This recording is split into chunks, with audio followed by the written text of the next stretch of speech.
प्यारे बच्चों, अज आपां प्रोफैसर पूर्ण सिंह जी दी जो तुहाडे सिलेबस विच कविता निर्धारित की गई है उस दे बारे चर्चा करांगे। प्रोफैसर पूर्ण सिंह आधुनिक पंजाबी काव्य दे एक होर थंम हन ते उन्हां दी जिहड़ी पंजाबी दी कविता जिहड़ी है उन्हां ने इस दे विच एक पंजाबी कविता दे विच नवीं पिरत पाई है। वह है छंद बद्ध कविता नूं त्याग के छंद मुक्त कविता लिखण दी प्रथा। प्रोफैसर पूर्ण सिंह जिहड़े छंदाबंदी दे नियमां दी जिहड़ी है वो पालना नहीं करते सन, वो बड़े आजाद ख्यालां दे व्यक्ति सन ते उन्हां ने जो ਸਾਹਿਤ ਦੀ रचना की उस उत्ते भाई वीर सिंह जी का जिहड़ा प्रभाव है वो देखा जा सकता है। भाई वीर सिंह जी की कविता ते अध्यात्मवाद गुरमत काव्य का प्रभाव है ते यही प्रभाव जिहड़ा है वो प्रोफैसर पूर्ण सिंह की कविता ते देखा जा सकता है। प्रोफैसर पूर्ण सिंह जी बड़े मतलब कि विद्वान व्यक्ति सन ते पश्चिमी ਸਾਹਿਤ ਦਾ ਉਹਨਾਂ ਨੇ बड़ी ਡੂੰਘਾਈ ਦੇ ਨਾਲ अध्ययन ਕੀਤਾ ਹੋਇਆ ਸੀ। ਇਸ ਲਈ ਉਹਨਾਂ ਨੇ ਪੰਜਾਬੀ ਤੋਂ ਇਲਾਵਾ ਅੰਗਰੇਜ਼ੀ ਦੇ ਵਿੱਚ ਵੀ ਪੁਸਤਕਾਂ ਲਿਖੀਆਂ ਤੇ ਉਹਨਾਂ ਦਾ ਅਧਿਆਤਮਵਾਦ ਬੜਾ ਵਿਸ਼ਾਲ ਅਤੇ ਡੂੰਘੇਰਾ ਸੀ, ਡੂੰਘਾ ਸੀ।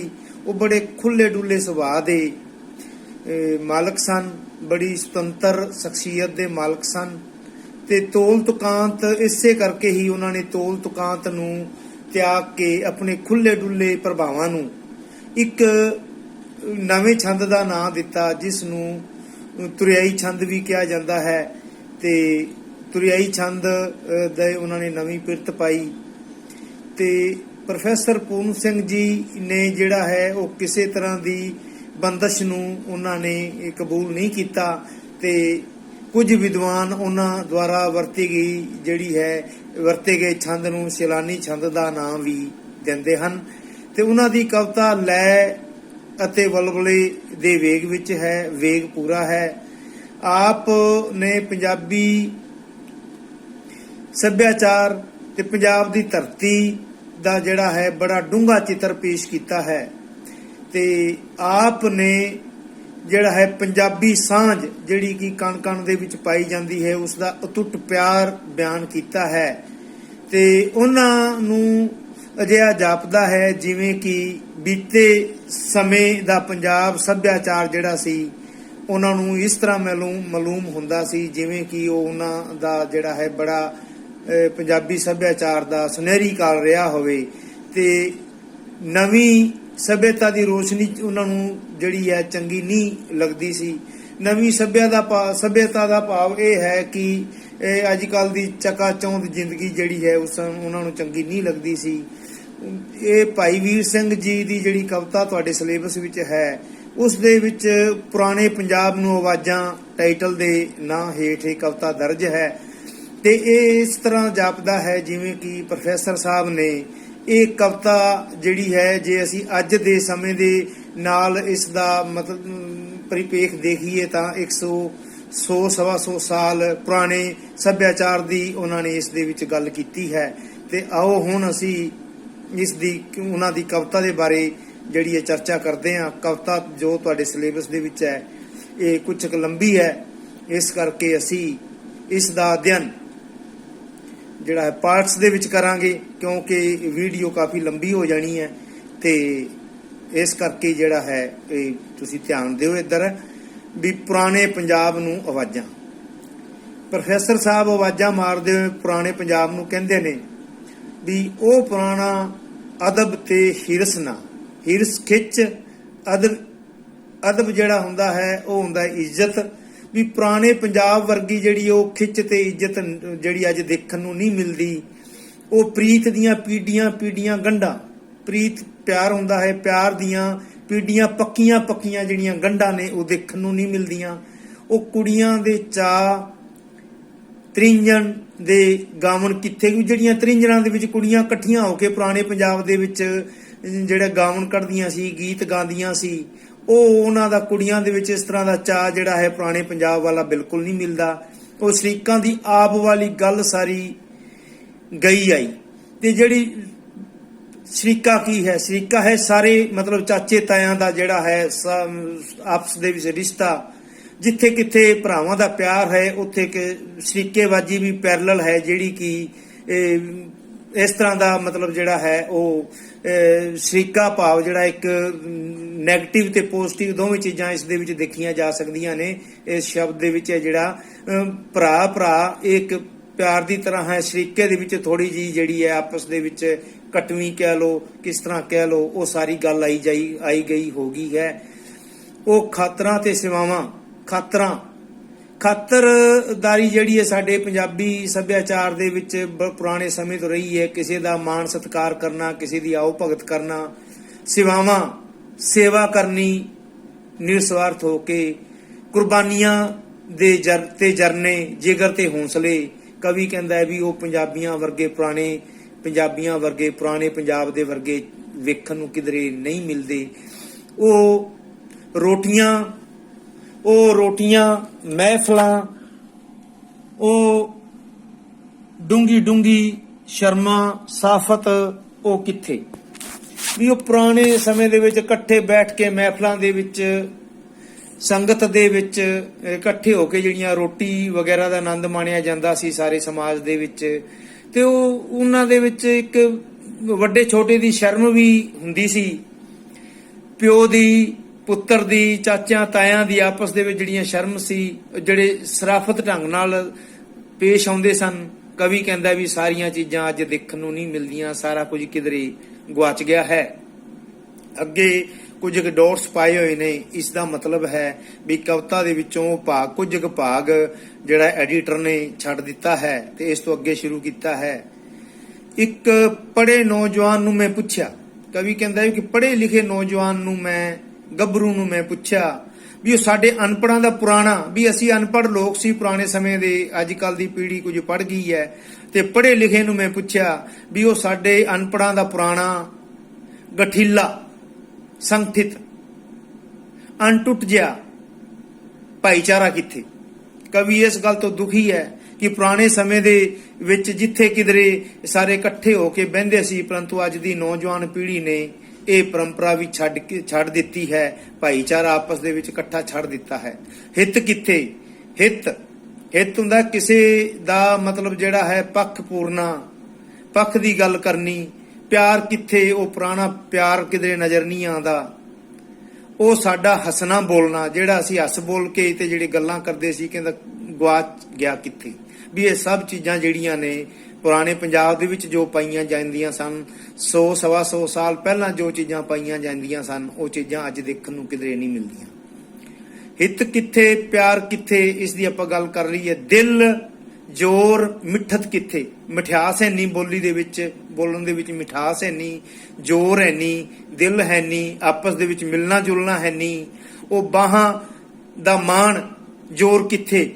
ਬਾਹਾਂ ਦਾ ਮਾਣ ਜ਼ੋਰ ਦਾ ਮਤਲਬ ਹੈ ਸਾਰੇ ਇਕੱਠੇ ਹੋ ਕੇ ਜਿੰਨੇ ਭਰਾ ਰਹਿੰਦੇ ਸੀ ਓਨੀਆਂ ਹੀ ਉਹਨਾਂ ਦੀਆਂ ਬਾਹਾਂ ਮਜ਼ਬੂਤ ਮੰਨੀਆਂ ਜਾਂਦੀਆਂ ਸੀ। ਪਰੰਤੂ ਅੱਜ ਸਭ ਜਿਹੜੇ ਨੇ ਉਹ ਪੁਰਾਣੇ ਜਿਹੜੇ ਸੰਗਠਿਤ ਪਰਿਵਾਰ ਨੇ ਉਹ ਖਤਮ ਹੋ ਗਏ ਨੇ ਤੇ ਸਾਰੇ ਦਾ ਸਾਰਾ ਖਿਲਾਰਾ ਪੈ ਗਿਆ ਹੈ ਤੇ ਸਾਰੇ ਖਿਲਾਰੇ ਦੇ ਵਿੱਚ ਸਾਰੇ ਇਕੱਲੇ ਹੋ ਗਏ ਨੇ ਤੇ ਉਹ ਸਾਰਾ ਇਹਦਾ ਮਤਲਬ ਜਿਹੜਾ ਹੈ ਉਹ ਜ਼ੋਰ ਸਾਰਾ ਆਪਸ ਦੇ ਵਿੱਚ ਵੰਡਿਆ ਗਿਆ ਹੈ।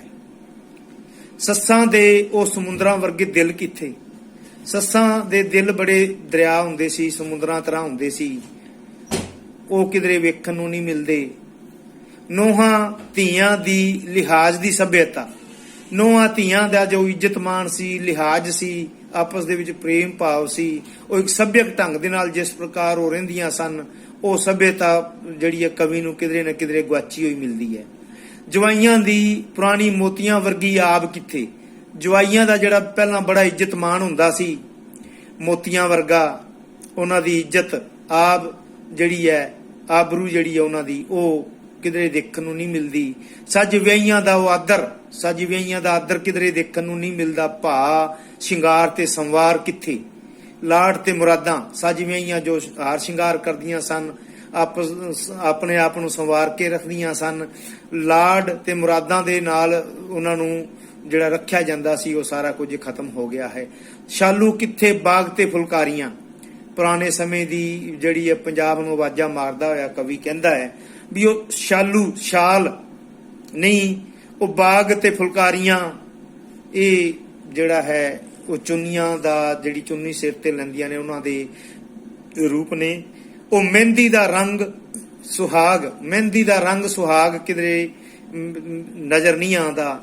ਉਹ ਹੱਥ ਪੈਰ ਰੰਗੇ, ਉਹ ਤਿੱਲੇਦਾਰ ਜੁੱਤੀਆਂ ਜਿਹੜੀਆਂ ਸੀ, ਉਹ ਜੋ ਮੁਟਿਆਰਾਂ ਪਹਿਲਾਂ ਪਾਉਂਦੀਆਂ ਸੀ, ਉਹ ਖਤਮ ਹੋ ਗਈਆਂ ਨੇ।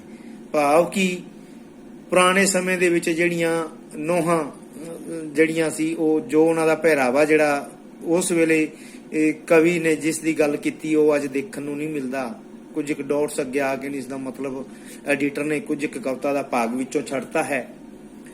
ਭਰਾਵਾ ਉਹ ਪੁਰਾਣੀ ਬੁੱਢੀ ਜੀ ਸਭਿਅਤਾ, ਕਵੀ ਹੁਣ ਕਹਿੰਦਾ ਹੈ ਵੀ ਉਹ ਪੁਰਾਣੀ ਸਭਿਅਤਾ ਜਿਹੜੀ ਭਾਵੇਂ ਬੁੱਢੀ ਹੋ ਗਈ ਹੈ, ਦਰਿਆਵਾਂ ਚਨਾਵਾਂ ਦੇ ਫੇਰ ਵਾਲੀ, ਜਿਸ ਦੇ ਵਿੱਚ ਦਰਿਆ ਚਨਾਹ ਜਿਹੜੇ ਸੀ ਘੁੰਮਣ ਘੇਰੀਆਂ ਪਾਉਂਦੇ ਸੀ, ਦੂਰੋਂ ਆਈ ਦੂਰ ਜਾਂਦੀ, ਬਿਰਾਦਰੀਆਂ ਦਾ ਮਿਲ ਜੀਣਾ, ਕਿੱਥੇ ਵੀ ਜਿਹੜੀਆਂ ਬਰਾਦਰੀਆਂ ਕਈ ਆਪਸ ਦੇ ਵਿੱਚ ਮਿਲ ਕੇ ਰਹਿੰਦੀਆਂ ਸਨ, ਦੂਰੋਂ ਆਂਦੇ ਜਾਂਦੇ ਸਨ, ਉਹ ਸਾਰਾ ਕੁਝ ਅੱਜ ਖਤਮ ਹੋ ਗਿਆ ਹੈ। ਉਹ ਸਦੀਆਂ ਦੀ ਬੋੜ ਕਿਸ ਵੱਡੀ, ਹੁਣ ਕਵੀ ਨੂੰ ਉਸ ਬੋੜ ਦੀ ਯਾਦ ਆਉਂਦੀ ਹੈ ਜਿਹੜੇ ਤਕਰੀਬਨ ਅਸੀਂ ਦੇਖਦੇ ਹਾਂ ਪੁਰਾਣੇ ਪਿੰਡਾਂ ਦੇ ਵਿੱਚ, ਜਿਹੜੀ ਸੀ ਇੱਕ ਸਾਂਝੀ ਥਾਂ ਦੇ ਉੱਤੇ ਵੱਡੇ ਬੋੜਾਂ ਦੇ ਰੁੱਖ ਹੁੰਦੇ ਸਨ, ਤੇ ਉਹ ਬੋੜ ਜਿਹੜਾ ਸੀ ਇੱਕ ਤਰ੍ਹਾਂ ਦੀ ਸਾਂਝ ਸੀ, ਜਿੱਥੇ ਕਿ ਪਿੰਡ ਦੇ ਜਿਹੜੇ ਗੱਭਰੂ ਬਜ਼ੁਰਗ ਸਾਰੇ ਇਕੱਠੇ ਹੋ ਕੇ ਆਪਣੀਆਂ ਦੁਪਹਿਰਾਂ ਜਿਹੜੀਆਂ ਕੱਟਦੇ ਸਨ। ਉਹ ਜਿਹੜੀ ਹੈ ਕਵੀ ਨੂੰ ਜਾਪਦਾ ਹੈ ਵੀ ਉਹ ਬੋੜ ਜਿਹੜੀ ਵੱਢ ਕੇ, ਤੇ ਉਹ ਇੱਕ ਸਾਂਝ ਦਾ ਪ੍ਰਤੀਕ ਸੀ ਸਾਰੇ ਪਿੰਡ ਦਾ, ਤੇ ਉਹ ਸਾਂਝ ਦੀ ਪ੍ਰਤੀਕ, ਉਹ ਸਾਂਝ ਜਿਹੜੀ ਹੈ ਉਹ ਉਹਨਾਂ ਬੋੜਾਂ ਨੂੰ ਵੱਢ ਕੇ ਖਤਮ ਕਰ ਦਿੱਤੀ ਗਈ ਹੈ।